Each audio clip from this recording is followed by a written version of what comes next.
काम भी किया।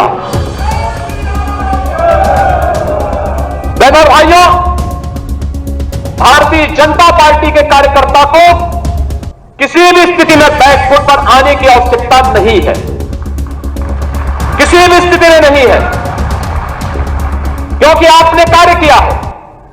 आप विपक्ष में थे, जनता के मुद्दों को लेकर लड़ते थे।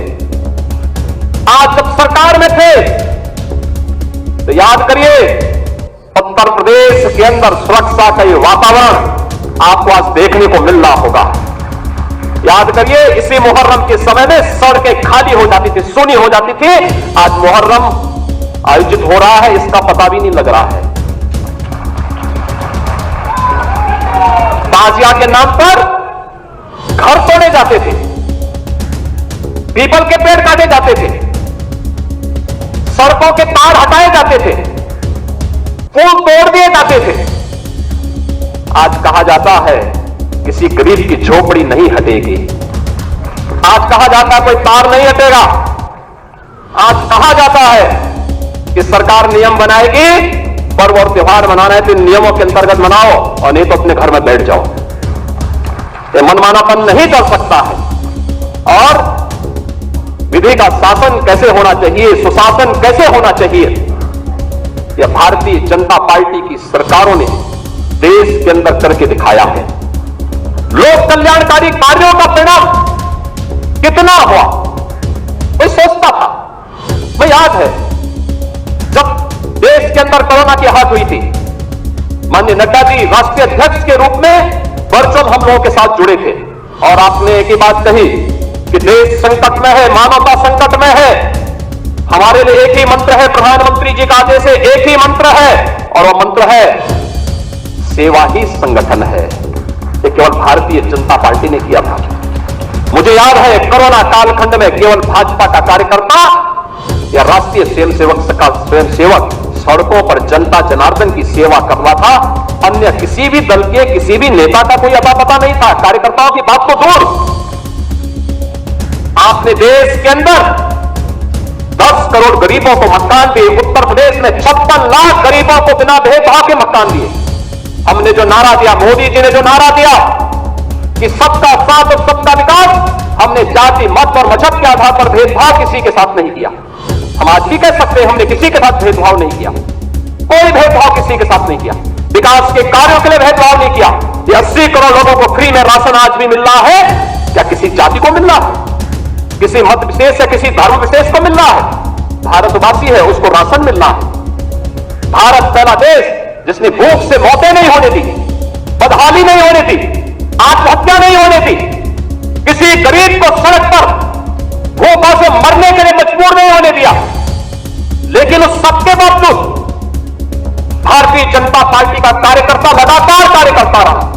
विपरीत परिस्थितियों में अपनी जान की परवाह किए बगैर लगातार कोरोना जैसी महामारी से जूझता रहा और सेवा को ही संगठन मान करके कार्य करने का परिणाम रहा कि जिस महामारी के सामने दुनिया की बड़ी बड़ी ताकतें नतमस्तक हो गई, उसी कोरोना को कहां समाप्त कर दिया मोदी जी के नेतृत्व में। भारत ने सबसे अच्छा परिणाम देकर के दुनिया के सामने कोविड प्रबंधन की एक नई अनूठी छाप छोड़ी।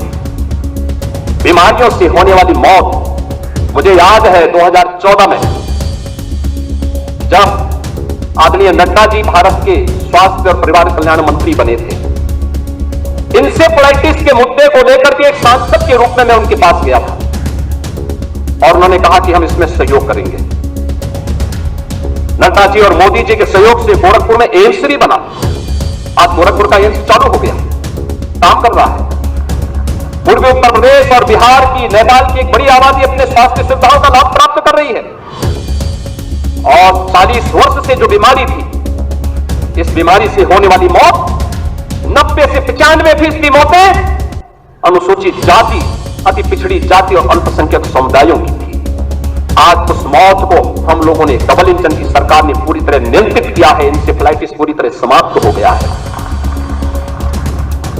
उत्तर प्रदेश जैसे राज्य में इंफ्रास्ट्रक्चर, एक कल्पना थी, आज आप जाते होंगे आपको 4 लेन की कनेक्टिविटी मिलती होगी। आज आप कहीं भी जाइए, प्रयागराज जाइए, काशी जाइए, लखनऊ आइए, अयोध्या जाइए, दूर जाइए, पश्चिम के किसी भी जनपद में जाइए,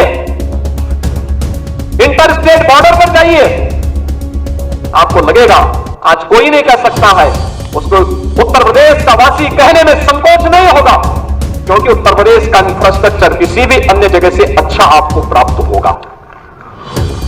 मुझे याद है जब मैं बुंदेलखंड गया था पहली बार मुख्यमंत्री बनने के बाद, मेरे साथ आज के जल शक्ति मंत्री श्री स्वतंत्र देव सिंह जी थे।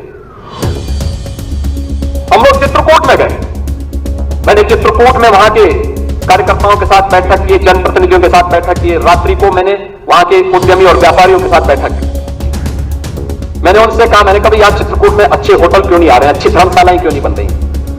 उन्होंने एक ही बात कही, उन्होंने कहा अगर कोई निवेश करेगा तो डकैत उसका अपहरण कर देंगे। तो मैंने कहा मैं अगली बार तब आऊंगा जब यहां से डकैतों से मुक्त कर दूंगा। और मुझे बताते हुए प्रसन्नता है, आज न केवल बुंदेलखंड चित्रकूट बल्कि पूरा बुंदेलखंड डकैतों से मुक्त हो चुका है, माफिया से मुक्त, डकैतों से मुक्त। आज आप कहीं भी जाते होंगे, क्या काशी, क्या अयोध्या, क्या मथुरा वृंदावन, क्या विंध्यवासिनी धाम, क्या सुखतीर्थ, क्या निमिषारण्य, क्या ये आपकी वैचारिक यात्रा और आपकी आध्यात्मिक विरासत को क्या सम्मान यहां पे नहीं मिला? आजादी देश 1947 में हो गया था, ये काम 1947 में होना चाहिए था, ये कार्य उसके बाद होना चाहिए था। डॉक्टर लोहिया की विरासत को संभालने वाले लोग, जिस डॉक्टर लोहिया ने कहा था कि भारत की पहचान 3 महापुरुषों पर है, उन्होंने कहा था कि भारत तब तक भारत है जब तक भारत के अंदर राम, कृष्ण और शिव की पूजा होगी, तब तक भारत का कोई बाल बांका नहीं कर सकता है। और राम, कृष्ण और शिव की इस परंपरा को क्या इन समाजवादियों ने कलंकित नहीं किया था? क्या अयोध्या को लहूलुहान नहीं किया था? और क्या यही कार्य ये लगातार नहीं करते रहे? मुझे आश्चर्य होता है। राजूपाल की हत्या होती है प्रयागराज में, क्या राजूपाल पिछड़ी जाति के नहीं थे? उमेश पाल की हत्या होती है, क्या उमेश पाल पिछड़ी जाति के नहीं थे? भारतीय जनता पार्टी के विधायक कृष्णानंद राय की निर्मम हत्या हो जाती है, और कृष्णानंद राय के साथ गोलियों का शिकार होने वाले लोग कौन थे? एक रमेश पटेल थे, एक रमेश यादव थे, कोई अन्य पिछड़ी जाति का था। क्या इनको पिछड़ी जाति में नहीं मानते लोग? क्या क्यों नहीं इनके बारे में आवाज उठी? ये आवाज तो तभी बल क्यों मिला जब भारतीय जनता पार्टी की सरकार हुई। और आज आप देखते होंगे इन